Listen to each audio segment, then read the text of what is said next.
నమస్తే, నేను Sreeja, tarot card reader, crystal healer and manifestation coach. So మీలో ఎవరికైనా టారో కార్డ్ రీడింగ్ కోర్స్ నేర్చుకోవాలనుకున్నా, లెర్నింగ్ అబౌట్ క్రిస్టల్ హీలింగ్ నేర్చుకోవాలనుకున్నా, మేనిఫెస్టేషన్ కోసం తెలుసుకోవాలనుకున్నా, నేర్చుకోవాలనుకున్నా, లేదా మీ పర్సనల్ టారో కార్డ్ రీడింగ్ చేయించుకోవాలనుకున్నా స్క్రీన్ మీద కనిపిస్తున్న నంబర్స్కి కాల్ చేసి మీరు అపాయింట్మెంట్ తీసుకోవచ్చు.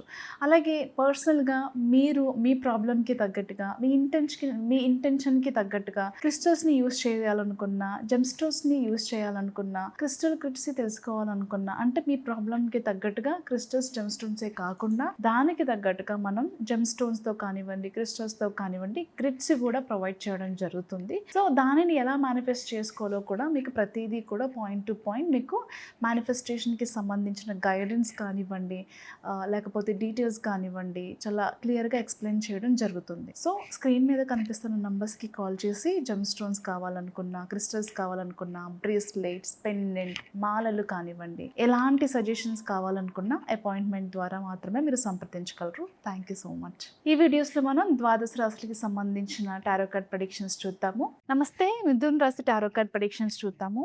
మిథున్ రాశికి సంబంధించి ఫినాన్షియల్ ఫ్లక్చువేషన్స్ ఉండే అవకాశం ఉంది. అంటే ఫినాన్షియల్గా మేనేజ్మెంట్ లోపాల వల్ల ఎక్కడైతే అన్నెసెసరీ ఖర్చులు ఉంటాయో అది అదుపు చేసుకునే ప్రయత్నంలో ఇంకా ఎక్కువ ఖర్చులు అయ్యే అవకాశం ఉంది. అంటే దాన్ని కంట్రోల్ చేయలేక, సరే చూద్దాంలే, తర్వాత చూద్దాం, ఇప్పుడు అవసరం కదా ఖర్చు పెడతామని చెప్పేసి. అంటే మేబీ మీరు ఇల్లు కొనుక్కోవడానికో, పిల్లల ఎడ్యుకేషన్కో, మీ బిజినెస్ పర్పస్కో, ఏదైనా ఒక పర్పస్కి సేవ్ చేసుకున్న అమౌంట్ అన్నెసెసరీగా వేరే అనుకోని సడన్ సమస్యలు వచ్చి దానికి ఖర్చు అయ్యే అవకాశం ఉంది. సో అలాంటి విషయాల్లో జాగ్రత్తగా ఉండండి. అండ్ ఏదైతే అన్నెసెసరీ ఖర్చులున్నాయో, అంటే అవసరమైనది, అవసరం లేనిది ఒకసారి మీరు ఒక నోట్‌బుక్‌లో రాసుకోగలిగితే దాన్ని ఈజీగా టాలీ చేయగలుగుతారు. సో ఆ విషయంలో జాగ్రత్త తీసుకోండి. అలా ప్రతీదీ కూడా మీ కంట్రోల్‌లో లేదు, ఎక్కడో బ్యాలెన్స్ తప్పుతోంది అనే విషయాలు కూడా మీకు అర్థమయ్యే ఛాన్స్ ఉంది. దాని మీద ఫోకస్ పెట్టండి. పాస్ట్‌లో జరిగిపోయిన విషయాలను తలుచుకొని బాధపడడం లాంటివి చేస్తూ ఉంటారు. So past is past. ఇప్పుడు లైఫ్‌కి ఏం కావాలి? మీరు ఏం చేయగలుగుతారు? మీకు మీరు ఎలాంటి భరోసా ఇవ్వగలుగుతారు? మీ కుటుంబానికి ఎలాంటి భరోసా ఇవ్వగలుగుతారు? ఇది మీరు ఆలోచన చేయాల్సింది. కాబట్టి ఫ్రెష్‌గా స్టార్ట్ చేయడానికి, లైఫ్‌ని ఫ్రెష్‌గా స్టార్ట్ చేయడానికి, కొత్తగా ఆలోచించడానికి ఎక్కువ ప్రయత్నాలు చేయండి. ర్యాష్ డ్రైవింగ్ వల్ల, అన్నెసెసరీ ట్రావెల్స్ వల్ల, లేకపోతే నైట్ జర్నీ చేయడం వల్ల, సెల్ఫ్ డ్రైవింగ్ వల్ల యాక్సిడెంట్స్ అయ్యే ఛాన్సెస్ ఉన్నాయి. కాబట్టి జాగ్రత్తగా ఉండండి. కాళ్ళకి, తలకి దెబ్బలు తాకే అవకాశం ఉంది కాబట్టి జాగ్రత్తగా ఉండండి. ఇంకొక విషయం ఏంటంటే, ఫినాన్షియల్‌గా సమస్యలొచ్చినప్పుడు, ఫినాన్షియల్‌గా ఎవరి హెల్ప్ అయినా కావాలి అని అనిపించినప్పుడు, మేబీ ఎవరి దగ్గరైనా హెల్ప్ తీసుకుంటే తక్కువైపోతామేమో, మనం డబ్బులడిగితే మనం చులకనగా చూస్తారేమో అని ఫీల్ అవుతూ ఉంటారు. ఒకటి గుర్తుపెట్టుకోండి, ఈ లైఫ్‌లో మీరు ఒంటరిగా లేరు. ఖచ్చితంగా మీకు హెల్ప్ చేయడానికి ఒకరున్నారు. ఎంత ప్రాబ్లమ్ వచ్చినా లైఫ్‌ని గివ్ అప్ చేయకుండా, మనకెవరు లేరు అని అనుకోకుండా, ఎవరైతే మీ సమస్యని, అంటే మీరు చెప్తే తొందరగా రియాక్ట్ అవుతారో అలాంటి పర్సన్స్ కూడా మన లైఫ్‌లో కొంతమందుంటారు. సో అలాంటి వాళ్ళకి మీ ప్రాబ్లమ్ చెప్పుకోవడానికి ప్రయత్నం చేయండి. ఖచ్చితంగా మీకు ఫినాన్షియల్‌గా ఎంతో కొంత సహాయం అయితే దొరుకుతుంది. కాబట్టి ధైర్యంగా ఉండండి. మీరు చేసే ప్రేయర్సే మిమ్మల్ని కాపాడతాయనేది మాత్రం మర్చిపోకండి. చాలా సార్లు లైఫ్‌లో జరిగిన కొన్ని సిట్యుయేషన్స్ వల్ల లోన్‌లీగా అనిపిస్తుంది.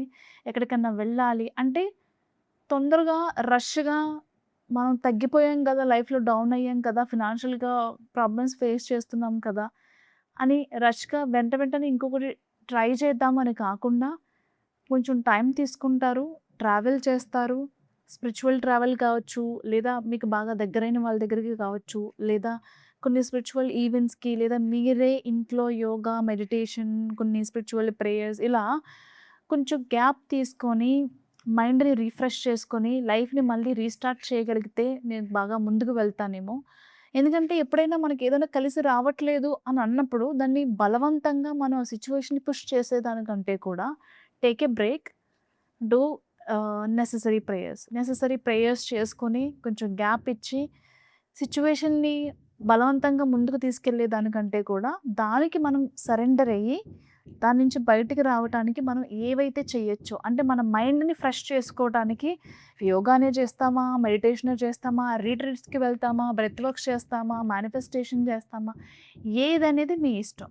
కానీ రష్ అవ్వకుండా, కానీ రష్ అవ్వకుండా కొంతకాలం గ్యాప్ తీసుకొని లేదా కొద్ది రోజులు గ్యాప్ తీసుకొని మిమ్మల్ని మీరు రిఫ్రెష్ చేసుకున్న తర్వాత ఏదైనా స్టార్ట్ చేయండి. రిలేషన్‌షిప్‌లో కూడా ట్రాన్స్‌పరెన్సీ అనేది చాలా ఇంపార్టెంట్. నా హస్బెండ్ కావచ్చు, గర్ల్ ఫ్రెండ్ కావచ్చు, లేదా నా బాయ్ ఫ్రెండ్ కావచ్చు, లేదా నా భర్త కావచ్చు, భార్య కావచ్చు, అమ్మానాన్నలు కావచ్చు, రిలేషన్ ఏదైనా సరే మీతో మీ పిల్లలు కావచ్చు, మీ తల్లిదండ్రులు కావచ్చు, మీ భర్త కావచ్చు, మీ భార్య కావచ్చు, ఫ్రెండ్స్ కావచ్చు. నాతో ఇదివరకున్నంత ఓపెన్‌గా వీళ్ళు లేరు. ఏదో విషయాన్ని దాస్తున్నారు. అంత ట్రాన్స్‌పరెన్సీ లేదు. అంటే నాతో ఇబ్బందా? లేకపోతే చెప్తే తనకేదైనా ఇబ్బందా? అనే డైలమాస్ ఉండే అవకాశం ఉంది. It is all about me దగ్గర నుంచి ఒక జెన్యూనిటీ, ఒక లాయల్టీ కోరుకుంటున్నారని అర్థం. ఎక్కడో మీరు మిస్‌బాలన్స్ అవ్వచ్చు. లేదా మీ పార్ట్నర్స్ మీ దగ్గర దాస్తూ ఉండొచ్చు. సో, అదొకసారి క్లియర్ చేసుకోవడం చాలా ఇంపార్టెంట్. ఇన్వెస్ట్‌మెంట్స్ చేసినోళ్ళందరూ కూడా రిటర్న్స్ కోసం ఎవరైతే వెయిట్ చేస్తున్నారో ఖచ్చితంగా ఇది మీకు రిటర్న్స్ వచ్చే టైం అని చెప్పొచ్చు. మీ ఓపిక, మీ సహనం ఖచ్చితంగా మీకు మంచి రిజల్టే ఇస్తదని చెప్పి నేను కూడా ఆశిస్తున్నాను. ఈ ఆగస్టు 16వ తేదీ నుంచి మీ లైఫ్ అంతా కూడా మీరు ఇన్వెస్ట్ చేసిన ఇన్వెస్ట్‌మెంట్స్ ఏవైతే ఉన్నాయో మీకు ఫ్లోరిష్ అవ్వాలి, ఫ్రూట్‌ఫుల్ అవ్వాలని నేను కూడా మనస్ఫూర్తిగా కోరుకుంటున్నాను. ఇన్‌కేస్ ఏదైనా కోర్టు సమస్యలు కానివ్వండి, పోలీస్ కేసెస్ సమస్యలు ఉంటే గనక ఈ మంత్‌లో వాటి నుంచి మీకు ఊరట లభించే అవకాశం ఉంది. ఖచ్చితంగా జడ్జ్‌మెంట్స్ అనేవి మీకు అనుకూలంగా వచ్చే అవకాశం అయితే 100% ఉంది. పెళ్లి కాని వాళ్ళకి పెళ్లి కుదిరే అవకాశంతో పాటుగా ఇంకో గుడ్ న్యూస్ ఏంటంటే promotion, salary increment, on site opportunities కానివ్వండి, వీసాలకి సంబంధించి దానికి సంబంధించిన డాక్యుమెంట్స్‌కి సంబంధించి ఏదైనా ఇబ్బందులుంటే క్లియర్ చేసుకోగలుగుతారు. అలాగే పెళ్ళిళ్ళకి సంబంధించి ఏదైనా ఇబ్బందులుంటే కూడా ఈ మంత్‌లో క్లియర్ అవుతాయి.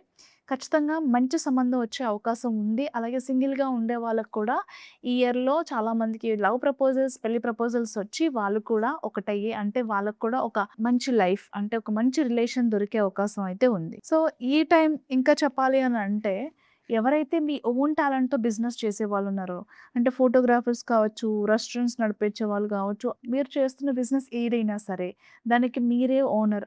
మీరు ఆ కాన్సెప్ట్ మీద వర్క్ చేస్తున్నారు అని అనుకుంటే, ఇంకొంచెం ఏదైనా కొత్తగా కోర్సులు చేస్తే బావుంటదేమో, ఏదైనా నాలెడ్జ్ దీనికి యాడ్ ఆన్ అయితే బావుంటదేమో అనేది ఒకసారి అంటే అప్‌గ్రేడ్ లాంటివి లేదా కొత్తది ఏదైనా దీనిలో మనం యాడ్ చేయగలిగితే ఇంకా బాగా ఎలివేట్ అవుతామేమో అని అనుకుంటే, ఆ రకంగా మీరు ప్రయత్నం కూడా చేసుకోవచ్చు. సక్సెస్ అవుతారు. All the best.